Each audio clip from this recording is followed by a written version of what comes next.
여러분 한번 상상해 보시겠어요?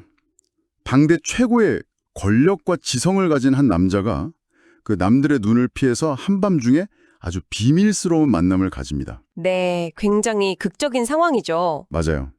그는 자신의 평생을 바쳐 쌓아올린 연구, 그리고 자신의 세계관을 전부 안고 자신이 가장 존경하는 대상을 찾아가서 최고의 헌사를 바치거든요. 아주 깍듯하게 예의를 갖춰서 말이죠. 그런데 돌아온 대답은 단 한마디였습니다. 그리고 그 한마디에 그의 평생의 업적이 완전히 산산조각 나버리게 되죠. 여러분, 만약 이런 일이 여러분에게 일어난다면 어떨까요? 상상만 해도 정말 아찔하네요. 그렇죠. 사실 이것은 어떤 정치 스릴러나 드라마의 한 장면이 아닙니다.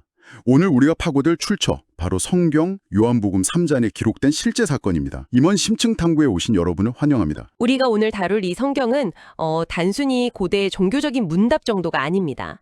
한 인간의 영혼, 나아가서는 인류의 가장 깊은 본질적 문제와 직결된 매우 무겁고 진지한 기록이죠. 네, 맞습니다. 이스라엘의 위대한 선생이었던 니고데모와 예수님의 대화는 겉보기엔 아주 짧은 문답 같지만 사실 그 이면에는 엄청난 심리적이고 영적인 충돌이 담겨 있습니다. 그래서 오늘의 미션을 확실히 해두고 싶습니다. 당대의 최고의 지식인이자 존경받는 리더가 그 최고의 예의를 갖춰왔는데 예수님은 왜 그토록 냉담하게 심지어 모욕적으로 들릴 수 있는 일격을 날리셨을까요? 거듭나지 아니하면 하나님 나라를 볼 수 없느니라. 바로 이 대목이죠. 네, 맞습니다. 이 차갑고 찌르는 듯한 말씀 뒤에 도대체 어떤 치열한 진실이 숨어 있는지 자, 이 내용을 하나씩 풀어보죠. 이 대화의 무게감을 제대로 느끼려면요. 니고데모가 도대체 어떤 위치에 있던 사람인지부터 명확히 할 필요가 있습니다. 성경은 그를 율법에 정통한 바리새인이자 유대인의 지도자, 즉 산헤드린 공회원이라고 명시하고 있거든요. 그 산헤드린 공회원이라는 게 구체적으로 어느 정도의 위치인가요?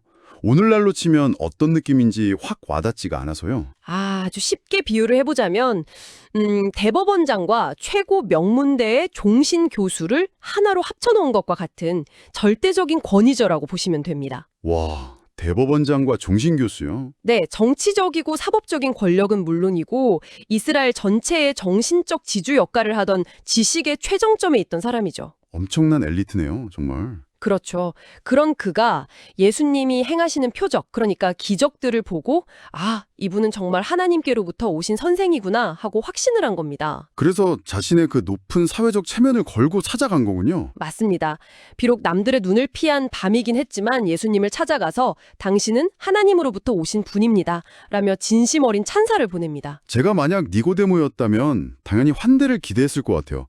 약간 역시 이스라엘 최고의 석학답게 알아보는 눈이 있군요. 같은 그런 따뜻한 인사를 말이죠. 보통의 경우라면 당연히 그런 훈훈한 덕담이 오갔겠죠. 그런데 예수님의 대답은 전혀 달랐잖아요.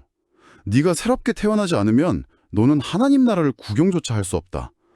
이 말은 사실상 네가 평생을 바쳐 연구한 그 종교적 지식과 타이틀로는 본질을 근처에도 가지 못했다는 완벽한 부정 아닙니까? 정확합니다. 그 지적이 정확히 니고데모의 가장 깊은 약점을 관통했습니다. 아, 깊은 약점을요? 네, 그는 평생을 율법 연구에 바쳤기 때문에 스스로 영적인 세계를 아주 훤히 꿰뚫어 보고 있다고 자부했을 거거든요.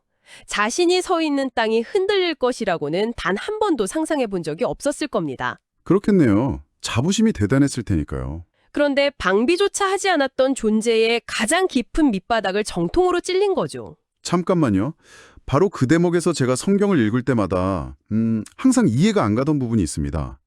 예수님의 그 충격적인 대답 직후에 니고데모가 이렇게 묻잖아요. 사람이 늙으면 어떻게 다시 태어납니까? 하는 질문이죠. 네, 어머니 뱃속에 두 번째 들어갔다가 나야 합니까?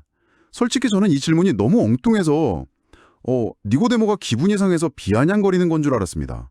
아니면 지식인이라는 사람이 너무 1차원적으로 멍청한 질문을 한 거 아닌가 싶기도 했고요. 아, 맞아요. 많은 분들이 그 부분을 그렇게 오해하시곤 하죠. 그럼 그게 비아냥이 아닌가요? 성경의 전체적인 맥락과 니고데모의 태도를 보면 그것은 비아냥이나 단순한 무지가 절대 아닙니다. 그럼 도대체 왜 그런 바보 같은 질문을 한 겁니까? 철저한 심리적 패닉 상태에 빠진 겁니다. 아, 패닉이요?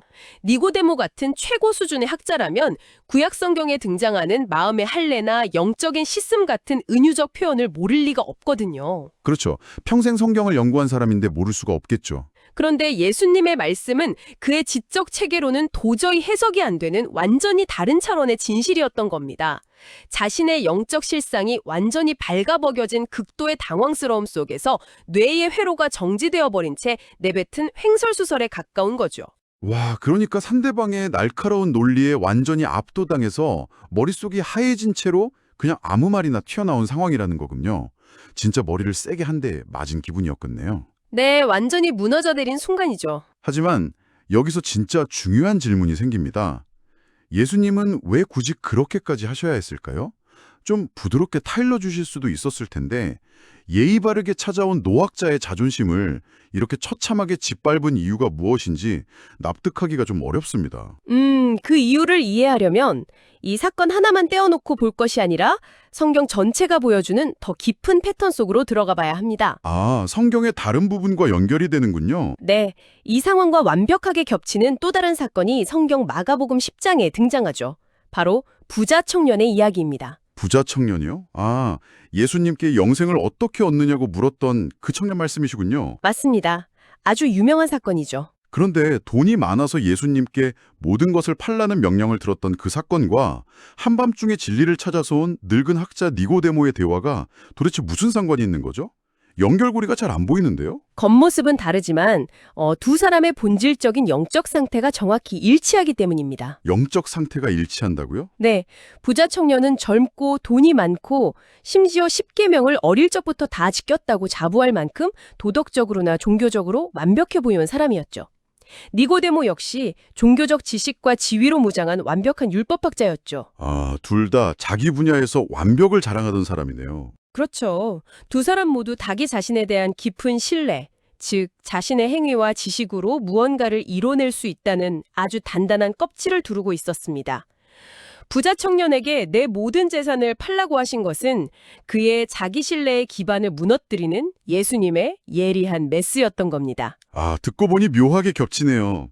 예수님은 사람의 가장 치명적인 약점을 아주 뼈아프게 찔러서 무너뜨린다는 공통점이 있군요. 맞습니다. 정확히 그 핵심을 보신 거죠. 하지만 여전히 예수님이 너무 가혹하고 야박하게 느껴지는 건 어쩔 수 없네요. 우리가 주목해야 할 것은 그 찌름 이면의 동기입니다. 성경 마가복음은 예수님이 그 부자 청년을 어떻게 대하셨는지 아주 섬세하게 기록하고 있거든요. 섬세하게요? 어떻게 기록되어 있나요? 예수님께서 그를 보시고 사랑하사 그 말씀을 하셨다고 증언합니다. 보시고 사랑하사. 그러니까 단순히 쳐다본 게 아니라 꿰뚫어 보면서 깊은 연민과 사랑을 느끼셨다는 뜻이군요. 그렇습니다. 겉으로는 나무랄 데 없이 완벽해 보이지만 정작 영혼의 깊은 곳에는 생명이 결핍되어 있는 그 절망적인 상태를 예수님은 정확히 보신 겁니다. 아, 겉모습에 속지 않으신 거군요. 니고데모에게도 마찬가지였습니다. 예수님이 냉담해서 예의를 갖추지 않으신 게 아닙니다. 오히려 니고데모의 영혼이 지금 죽어가고 있는데 거칠애나 사회적 체면을 차려줄 여유가 없으셨던 겁니다. 체면을 차릴 때가 아니라는 거네요. 네, 거짓된 소망, 표면적인 종교 지식이라는 헛된 환상에 더 이상 속지 않게 하시려는 참으로 깊고 무거운 사랑의 직면이었던 것이죠. 종양을 밴드 붙여서 덮어둘 수는 없지 않습니까? 살리려면 살을 찢고 메스를 대어 수술해야만 합니다. 와, 종양을 수술하기 위한 메스였다. 이 비유가 확 와닿네요.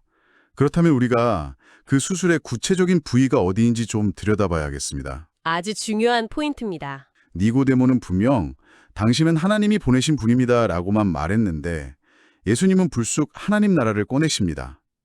약간 대화의 맥락이 튀는 것 같은데 예수님은 왜 굳이 하나님 나라 이야기를 꺼내신 겁니까? 그것이 바로 니고데모가 한밤중에 예수님을 찾아온 진짜 이유? 차마 입 밖으로 꺼내지는 못했지만 그의 내면 깊숙이 자리 잡고 있던 가장 간절한 갈망이었기 때문입니다. 그게 갈망이었다고요? 이것을 이해하려면 당시 이스라엘의 역사적 배경을 잠시 짚어봐야 합니다. 아, 이스라엘이 로마의 식민 지배를 받고 있던 그 암울한 시기 말인가요? 네, 맞습니다. 당시 이스라엘은 정치적으로 짓밟히고 영적으로도 완전히 피폐해져 있었습니다. 본래 이스라엘은 하나님의 통치를 받는 하나님 나라로 부름받은 민족이었거든요. 네, 성경에 그렇게 기록되어 있죠. 그래서 니고데모 같은 경건한 영적 리더들은 단순히 죽어서 천국 가는 개인적인 차원의 구원을 원한 게 아닙니다. 그럼 무엇을 원했던 건가요? 심판으로 찢겨나간 이스라엘 땅의 선지자들이 예언했던 그 하나님의 통치, 역사적이고 실제적인 하나님 나라가 눈앞에 실현되는 것을 미치도록 보고 싶어 했던 겁니다. 아, 그래서 성경에 보면 시므온이나 안나, 나다나엘 같은 인물들이 하나같이 하나님 나라를 간절히 기다리는 자들로 묘사되어 있는 거군요. 이스라엘 전체의 역사적인 회복을 애타게 기다렸던 거네요. 정확합니다.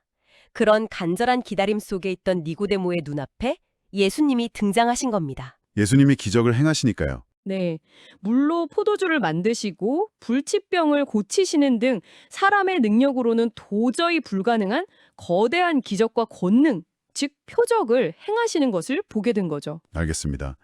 니고데모 입장에서는 그 기적들을 보면서 와, 저 엄청난 기적과 외부적인 권능이 바로 우리가 기다리던 하나님 나라구나. 드디어 때가 왔다. 이렇게 생각했겠네요. 바로 그겁니다. 그래서 그 흥분과 감격에 휩싸여 한밤중임에도 불구하고 예수님을 찾아간 거고요. 외부적인 기적 자체가 하나님 나라의 증거라고 굳게 믿었기 때문이죠. 하지만 예수님의 진단은 완전히 달랐습니다. 사람이 위로부터 거듭나지 아니하면 하나님 나라를 볼 수 없느니라. 이 말씀은 니고데모의 세계관을 완전히 뒤엎는 선언입니다. 세계관을 뒤엎는 선언이요? 네, 네가 본 그 외부적인 기적과 표적들이 하나님 나라의 그림자일 수는 있어도 결코 그 본질 자체가 아니라는 것을 명확히 짚어주신 것입니다. 여러분, 저는 이 지점에서 우리가 정말 깊이 멈춰서서 스스로를 돌아봐야 한다고 생각합니다. 우리의 삶이 무력하고 어두울 때 우리는 흔히 어떤 눈에 보이는 강력한 기적이나 상황의 극적인 역전만을 간절히 바라곤 하잖아요. 그렇죠. 당장 눈앞에 문제가 해결되길 바라니까요. 니고데모가 기적을 보고 하나님 나라라고 믿고 싶어 했던 것처럼 우리도 외적인 환경의 변화가 모든 문제를 해결해 줄 거라고 믿고 싶어 하죠. 하지만 성경이 우리에게 알려주는 진실은 그게 아니라는 겁니다. 네, 매우 본질적인 지적입니다. 눈에 보이는 상황의 변화가 본질이 아니라면 도대체 어떻게 해야 우리의 이 깊은 절망과 죄의 문제가 해결될 수 있다는 걸까요? 그 질문이 바로 이 대화의 핵심입니다. 인간의 영혼이 죄로 인해 본질적으로 부패해 있다면 겉으로 드러나는 기적을 수천 번 경험한다 한들 내면은 변하지 않습니다. 내면의 부패가 문제라는 거군요. 그래서 예수님께서 제시하신 유일하고도 절대적인 해결책이 바로 위로부터 새로 나야 한다. 즉, 완전한 영적 출생인 중생인 것입니다. 제가 이해한 게 맞는지 한번 들어봐 주시겠어요? 약간 니고데모는 예수님께 일종의 소프트웨어 패치를 받으러 온 것 같습니다. 아, 소프트웨어 패치요? 재미있는 비유네요. 네, 내 종교라는 프로그램에 약간 에러가 좀 생겼는데 기적이라는 패치를 좀 깔아서 겉모습을 고쳐주십시오 하고요. 네, 그렇게 볼 수 있죠. 그런데 예수님은 아니, 네 영혼의 하드웨어 자체가 완전히 오염됐어. 포맷을 하고 운영체제 자체를 아예 새롭게 깔아야만 해. 라고 말씀하신 거군요. 완전히 새로운 존재로 재부팅되어야 한다는 뜻인가요? 아주 탁월한 비유입니다. 과거의 자아가 단순히 개선되는 것이 아니라 완전히 종지부를 찍고 전혀 다른 차원의 생명으로 새롭게 태어나는 거창하고도 근본적인 수술이죠. 근본적인 수술. 이 거듭남이라는 개념은 예수님이 갑자기 지어내신 게 아닙니다. 니고데모가 평생을 바쳐 연구했던 구약 성경에 이미 명백히 기록되어 있던 진리였습니다. 구약 성경 어디에 그런 내용이 있죠? 니고데모가 당연히 알았어야만 하는 내용이었나요? 그럼요. 예를 들어 에스겔 선지자는 골짜기에 가득한 마른 뼈들을 봅니다.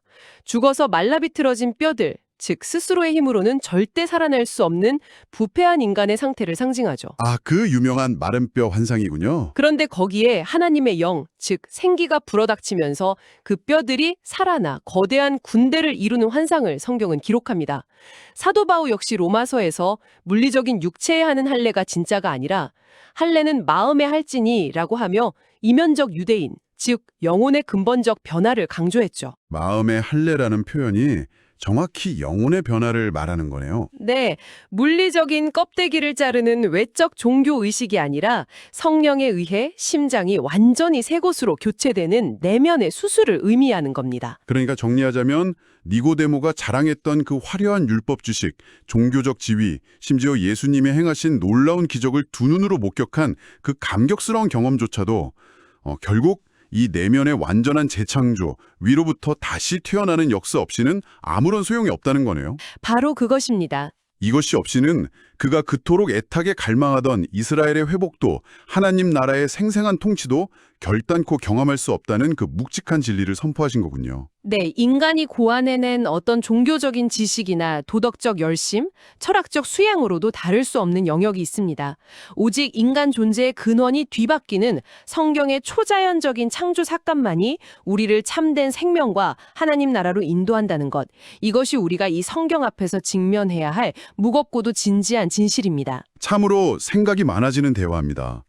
니고데모처럼 완벽해 보였던 한 지식인의 영적 실상이 무너져 내리고 그 위에 진짜 생명이 무엇인지가 세워지는 과정을 성경을 통해 지켜보며 우리 자신의 내면을 깊이 비춰보게 됩니다. 네, 정말 우리 모두에게 던져지는 메시지죠. 기적을 보고 환호하는 외적인 종교 생활이 아니라 내일 영원 밑바닥에서 일어나는 근본적인 재부팅이 없다면 우리는 결코 하나님 나라의 그 찬란한 진실에 닿을 수 없을 것입니다.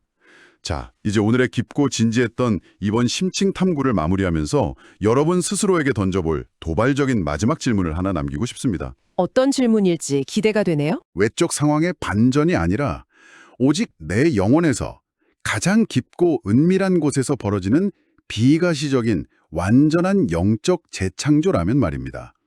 우리는 우리 자신의 삶 혹은 우리 주변 사람들의 삶 속에서 이 엄청난 새로운 출생이 실제로 일어났다는 것을 가장 먼저 어떤 흔적을 통해 발견할 수 있을까요? 아주 깊이 고민해봐야 할 문제네요. 외부를 향해 터지는 화려한 표적이 아니라면 철저히 무너지고 성령으로 새롭게 태어난 생명의 그 첫 호흡은 과연 우리의 일상 속에서 어떤 형태의 고백과 삶의 태도로 그 모습을 드러낼까요?